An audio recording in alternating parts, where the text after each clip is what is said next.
भारतामध्ये पुढच्या 25 वर्षात लठ्ठ माणसांची संख्या 45 कोटींवर पोहोचणार आहे असं म्हटलं गेलेलं आहे। जगामध्ये लठ्ठ लोकांच्या क्रमवारीत भारत देश सध्या दुसऱ्या स्थानी आहे। फास्ट फूड आणि खाण्यापिण्याच्या सवयींमुळे लठ्ठपणाचं प्रमाण वाढतंय। लठ्ठपणामुळे बीपी, हार्ट अटॅक, त्याचबरोबर डायबिटिक पेशंटच्या संख्येत सुद्धा वाढ होतीये। पुरुषांपेक्षा महिलांमध्ये लठ्ठपणाची समस्या अधिक तीव्र आहे असं देखील या निरीक्षणातून समोर आलंय।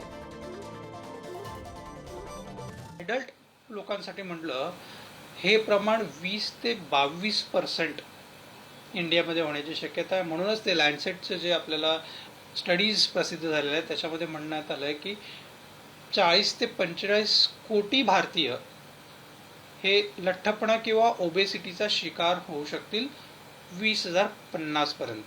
फूड हॅबिट्स चेंज झालेले आहेत।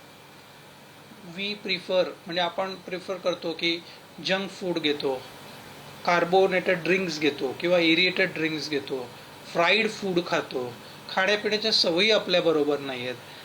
हे जे कारण आहेत हे आताच्या लठ्ठपणाच्या इन्क्रीजिंग इन्सिडेंटसाठी आहेत।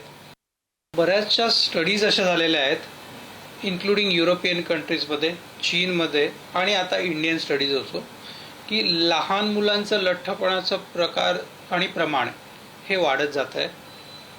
एका स्टडीजनुसार इंडियन पॉप्युलेशनमध्ये लहान मुलांसाठी हा जो प्रमाण आहे तो 5% आता 12% पोहोचला आहे। म्हणजे 20 वर्षाखालची मुलं, 5 वर्षापासून ते 20 वर्ष, 12% लोकांना लठ्ठपणा होण्याची शक्यता आहे आणि हे पर्सेंटेज पुढे वाढत जाणार आहे।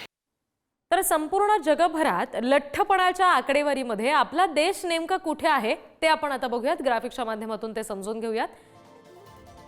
चीनमध्ये 40.2 कोटी लठ्ठांची संख्या आहे, लठ्ठ माणसांची संख्या आहे। भारतात 18 कोटी नागरिक हे लठ्ठपणाच्या समस्येला सध्या सामोरं जात आहेत। अमेरिकेमध्ये सुद्धा 17.2 कोटी नागरिक आहेत जे लठ्ठपणाच्या समस्येने ग्रस्त आहेत। ब्राझीलमध्ये 8.8 कोटी लठ्ठ माणसं आहेत। त्याचबरोबर रशियामध्ये 7.1 कोटी लठ्ठ माणसं आहेत, तशी संख्या समोर आलेली आहे। इंडोनेशियामध्ये 5.2 कोटी लठ्ठ माणसं आहेत। त्याचबरोबर इजिप्तमध्ये 4.1 कोटी इतकी संख्या आहे लठ्ठ लोकांची।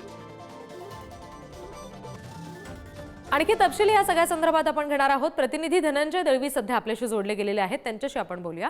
धनंजय, ही जी सगळी समस्या आता सध्या समोर आलेली आहे लठ्ठपणा संदर्भातली, यामध्ये आता नेमकं काय डॉक्टरांचं म्हणणं आहे हे सुद्धा आपण बघितलं, पण एकंदरीत काय नेमकी कारणं याच्या मागे आहेत? सध्याची जी काही लाईफस्टाईल आहे, जी काही जीवनशैली आहे ती मुख्यतः याला कारणीभूत आहे असं म्हणता येईल का?